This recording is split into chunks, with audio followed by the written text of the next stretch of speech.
Russell का एक बहुत अच्छा ऐसे है, why I am not a communist. उसमें उन्होंने यही लिखा है सारा का सारा। उसने कहा कि जहाँ कम्युनिज्म होगा वहाँ कहीं लिबर्टी ऑफ थॉट नहीं होती।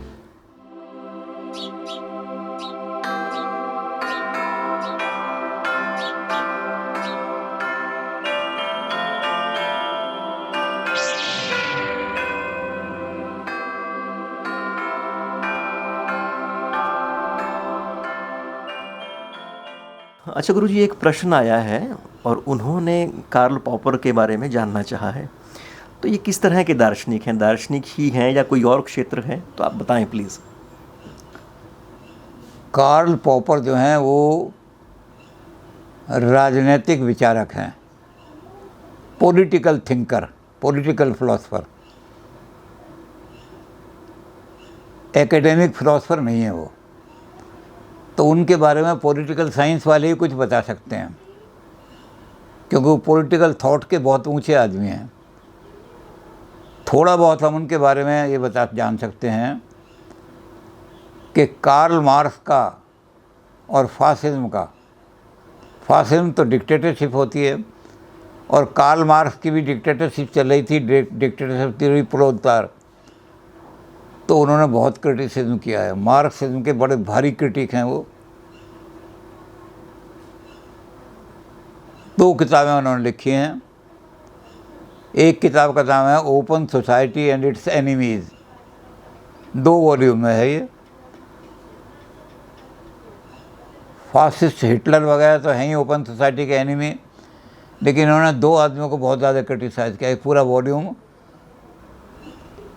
मार्क्सिज्म के क्रिटिसिज्म में लिखा है। प्लेटो ने और मार्क्सिज्म में, प्लेटो ने भी ओपन सोसाइटी में क्या किया कि जो हेलोट थे ना, कॉमन मैन, उसको बड़ी घृणा की दृष्टि से देखा। वो वोट भी नहीं डाल सकते। अब मार्क्सिस्ट ये कहते थे कि कैपिटलिस्ट में तो कभी डेमोक्रेसी आ ही नहीं सकती। जो कैपिटलिस्ट डेमोक्रेसी है वो तो एक होक्स, दिखावा है। वहाँ तो पैसा भी चलता है और चीज़ें भी चलती हैं। जो वोट डालने वाले लोग हैं उनको ये पता ही नहीं होता कि मैं किस सिद्धांत को वोट डाल रहा हूँ, जानते ही नहीं वो। इसलिए कैपिटलिस्ट डेमोक्रेसी है ही नहीं।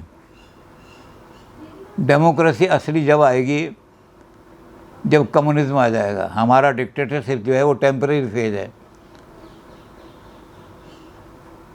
तो असली डेमोक्रेसी जब आएगी जब हम कम्युनिस्ट फेज है।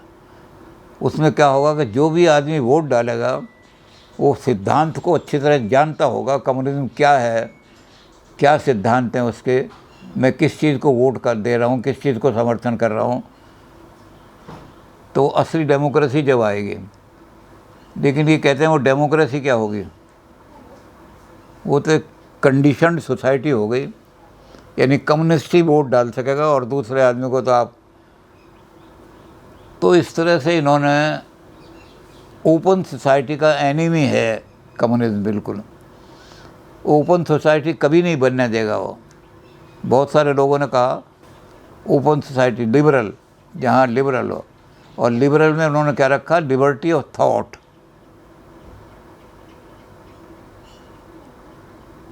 अमेरिका को इन्होंने चिट्ठी लिखी कि तुम्हारे यहाँ बड़ी अपोजिशन है, तुम्हारी जो पॉलिसीज़ है उनके खिलाफ बड़ी अपोजिशन है, और हमारे यहाँ रूस में कोई अपोजिशन नहीं है। तो प्रोफेसर, वो प्रेसिडेंट थे रूजवेल्ट उस ज़माने में, तो रूजवेल्ट ने लिखा इनको कि तुम्हारे यहाँ अपोजिशन तो तुम्हारे यहाँ भी है, लेकिन हमारे और तुम्हारे में क्या अंतर है। हमारे यहाँ जो अपोजिशन का लीडर है उसको ट्रेजरी बेंच की तरह, मिनिस्टर की तरह से सम्मान दिया जाता है। लीडर ऑफ द अपोजिशन हमारे यहाँ पार्लियामेंट में बैठता है और उसको वही सम्मान दिया जाता है जो कि हमारे मिनिस्टर को दिया जाता है, दोनों को एक साथ समान। और तुम्हारे यहाँ जो अपोजिशन करने वाला आदमी है या तो जेलों में सड़ता है वो सारी उम्र के लिए, या उसको साइबेरिया के जो कैंप हैं या लेबर कैंप में वहाँ भेज दिया जाता है और वहाँ बर्फ़ में गल गल के मर जाता है। तो अपोजिशन तुम्हारे यहाँ भी बहुत है, लेकिन तुम्हारे यहाँ चूँकि सोसाइटी लिबरल नहीं है, क्लोज सोसाइटी है बिल्कुल। इसलिए जो आदमी ज़रा भी बोले अपोजिशन में, उसको जेल में ठोक दो या साइबेरिया के कैंप में भेज दो। रसेल ने भी यही लिखा है। रसेल का एक बहुत अच्छा ऐसे है, why I am not a communist. उसमें उन्होंने यही लिखा है सारा का सारा। उसने कहा कि जहाँ कम्युनिज्म होगा वहाँ कहीं लिबर्टी ऑफ थॉट नहीं होती। आप कम्युनिज्म के अलावा और कोई अगर बात करोगे तो जेल में ठोक दिए जाओगे। और हमारे यहाँ लिबर्टी सबसे बड़ी चीज़ है। J.S. मिल ने कहा है कि अगर कोई मूर्ख आदमी बेवकूफ़ी की बात भी कहता है तो उसे फुल फ्रीडम है अपनी बात कहने की। It is for the people to decide कि हमने कौन सी चीज़ को एक्सेप्ट करना है और कौन सी को रिजेक्ट करना है। जो मूर्खता की बात होगी लोग रिजेक्ट कर देंगे। अगर आज नहीं किया तो 5 साल बाद जब इलेक्शन होंगे तब रिजेक्ट कर देंगे। लेकिन किसी की ओपिनियन को सप्रेस नहीं किया जा सकता। तो इसलिए मैं कम्युनिस्ट नहीं बना हूँ कि वहाँ कोई फ्रीडम ऑफ ओपिनियन, वो लिबर्टी है ऑफ थॉट है ही नहीं। वाल्टर कोलाज ने भी यही कहा कि हमारे यहाँ फेथ की लिबर्टी है। आदमी किसी तरह से परमपिता गॉड को देखे। मुसलमान है तो नमाज़ पढ़े, ईसाई है तो चर्च में जाए, बौद्ध है तो पैगोडा में जाए। तो वाल्टर कोलाज ने कहा, उस समय जब कम्युनिज्म बहुत चढ़ा हुआ था 1960 में, तब उसने वाल्टर कोलाज ने कहा कि ये जो तुमने सेपरेशन ऑफ द थॉट कर दिया है, ये सेपरेशन ऑफ थॉट फेथ का सेपरेशन किया है। और आदमी फेथ के बिना रह नहीं सकते, रिलीजन के बिना आदमी नहीं रह सकता। इसलिए the time is short coming. तुमने जो रिलीजन को ख़त्म करने की कोशिश की है, उसमें तुमने अपनी ही मौत को, कम्युनिज्म की मौत को इनवाइट किया है। टाइम जल्दी ऐसा आ रहा है, आ रहा है कि कार्ल मार्क्स और लेनिन का नाम सिवाय पॉलिटिकल साइंस के लड़के जो किताब में पढ़ेंगे वहीं तक सीमित रह जाएगा, किताब तक। पब्लिक बिल्कुल नहीं जानेगी कौन थे कार्ल मार्क्स और लेनिन। जबकि बुद्ध का नाम, क्राइस्ट का नाम, राम का नाम, गुरु नानक का नाम, ये आज भी दुनिया जिस श्रद्धा के साथ ले रही है, अगले हज़ारों वर्ष तक भी ये इसी श्रद्धा के साथ लिया जाता रहेगा।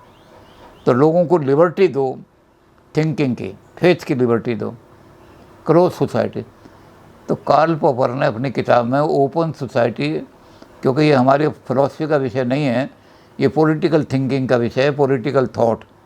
वहाँ कार्ल मार्क्स के क्रिटिक के रूप में, ज़बरदस्त क्रिटिक के रूप में कार्ल पॉपर को पढ़ाया जाता है। तो कार्ल पॉपर ने मार्क्सिज्म की, हालांकि मार्क्सिज्म मर चुका है, लेकिन अब भी मार्क्सिज्म की जो थ्योरी है उसके विरोध में कार्ल पॉपर को खड़ा किया जाता है। जब तक मार्क्सिज्म रहेगा दुनिया के अंदर, वहाँ लिबर्टी ऑफ थॉट नहीं आ सकते। पॉपर ने इस बात को कर दिया है। दूसरी किताब जो लिखी है वो तो खैर फिलॉसफी की नहीं है, पॉलिटिकल फिलॉसफी की नहीं है, वो तो हिस्ट्री की है, पॉवर्टी ऑफ हिस्टोरिसिज्म।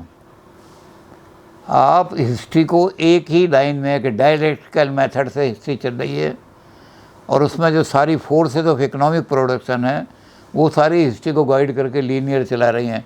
पहले ये स्टेज आएगी, फिर उसमें मीन्स ऑफ प्रोडक्शन बदलेंगे तो हंटिंग स्टेज आ जाएगी, फिर हंटिंग स्टेज में मीन्स ऑफ प्रोडक्शन बदल जाएंगे तो खेती का काम हो जाएगा, तो उसमें सर्फ आ जाएंगे और फ्यूडल आ जाएंगे, ज़िम्मेदार और सर्फ। और फिर जब वो ज़िम्मेदार और फर्श जो है उनके भी मीन्स ऑफ प्रोडक्शन बदलेंगे, मशीनों के ज़रिए प्रोड्यूस करने लगेंगे तो कैपिटलिस्ट सोसाइटी बन जाएगी। और कैपिटलिस्ट सोसाइटी में भी जब मीन्स ऑफ प्रोडक्शन बनेंगे तो जो प्रोड्यूसर हैं वही ओनर बन जाएंगे, तो कम्युनिस्ट सोसाइटी आ जाएगी।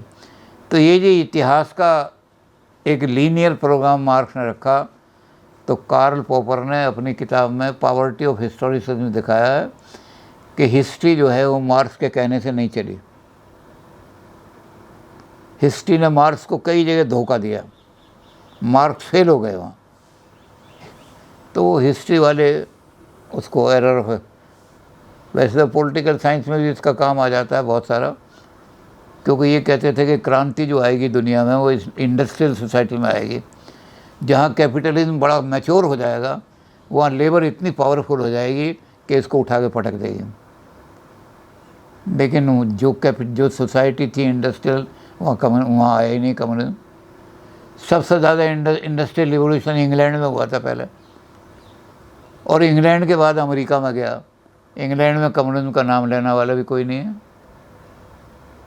वहाँ तो कोई कम्युनिज्म का नाम ही नहीं लेता। और अमेरिका में भी ऐसे ही है कि वहाँ तो कम्युनिज्म के विरोध में खड़े हैं लोग, सारी शक्ति लगा रहा है कम्युनिज्म को ख़त्म करने के लिए। तो इंडस्ट्रियल सोसाइटी में कम्युनिज्म नहीं आया। कम्युनिज्म कहाँ आया? जो एजुकेशनली लो थे लोग, इंडस्ट्रियली बड़े कमज़ोर थे, खेतों में काम करने वाले थे, रूस में वो आया। रूस में कल्चर बाद में आई, इंडस्ट्रियल रिवॉल्यूशन बाद में आया, कम्युनिज्म पहले आ गया। तो इस तरह इन्होंने पॉवर्टी ऑफ हिस्टोरिसिज्म में दिखाया कि हिस्ट्री ने मार्क्स को जगह जगह धोखा दिया है, मार्क्स के हिसाब से नहीं चली। तो दोनों किताबें इन्होंने बड़ी तकड़ी लिखी हैं मार्क्सिज्म के ख़िलाफ़, और मार्क्सिज्म की जड़ें खोद दी हैं सारी की सारी कार्ल पॉपर ने। लेकिन हम इसको इसलिए नहीं जानते ज़्यादा कि ये हमारी फ़िलॉसफी में, यानी मेटाफिज़िक्स, एपिस्टेमोलॉजी वगैरह से नहीं, ये पॉलिटिकल थिंकर है। इसलिए इसके बारे में डिटेल से जो बता सकते हैं वो पॉलिटिकल साइंस के आदमी बता सकते हैं। उनसे क्वेश्चन किया जाए तो वो बता देंगे कि कितना इन्होंने मार्क्सिज्म का खंडन किया है और कितना हिस्टोरिकल थ्योरी का खंडन। पॉवर्टी ऑफ हिस्टोरिसिज्म और open society and it's enemies, ये मार्क्सिज्म के बड़े क्रिटिक दोनों किताबें हैं सारी।